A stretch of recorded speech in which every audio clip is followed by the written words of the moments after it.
Alors BlackRock, c'est un gestionnaire d'actifs basé aux États-Unis. C'est 7 000 milliards de dollars de gestion d'actifs. On retrouve les placements de BlackRock absolument partout, dans le CAC 40, en France, etc. Et surtout, BlackRock est très liée aux industries fossiles puisqu'elle va avoir tendance à placer son argent dans les industries fossiles. Son patron, Larry Fink, fait un peu la pluie et le beau temps aux États-Unis sur le monde de la banque et de la finance et il est réputé pour avoir mis en place ce qu'on appelle la titrisation. C'est ce qui avait été lié au scandale et à la crise bancaire de 2008. Donc voilà en gros ce que fait BlackRock.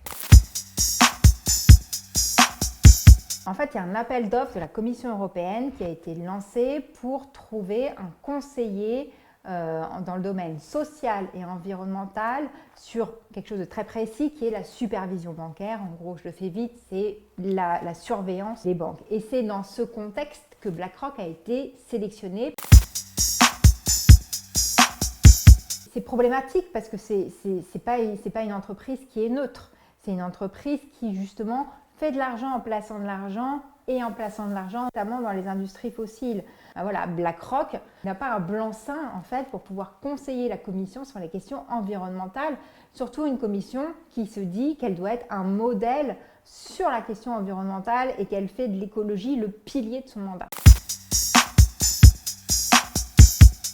Quand on regarde l'appel d'offres, on se rend compte de quoi? Que le critère principal, ça reste le critère de prix. Le deuxième point, on se rend compte qu'il y a très peu de critères méthodologiques. L'autre point, il y a un comité d'évaluation, mais on ne sait pas qui est dedans, et on ne connaît pas les critères d'évaluation. Tout ça mis bout à bout, et le fait qu'il n'y ait pas de critères d'exclusion en cas de conflit d'intérêts potentiel, eh ben ça fait qu'on arrive à quel résultat? À BlackRock.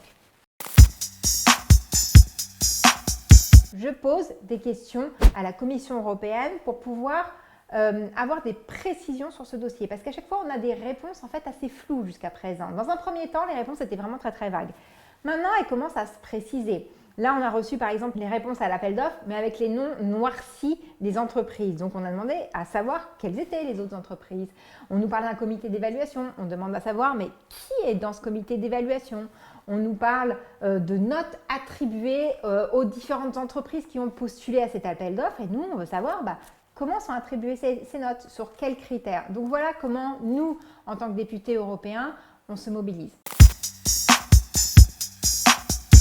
On a demandé un moratoire en fait sur le contrat passé entre BlackRock et la Commission européenne, c'est-à-dire qu'on gèle le contrat pour pouvoir avancer un petit peu plus dans l'enquête quelque part et dans la justification du choix de BlackRock par la Commission européenne.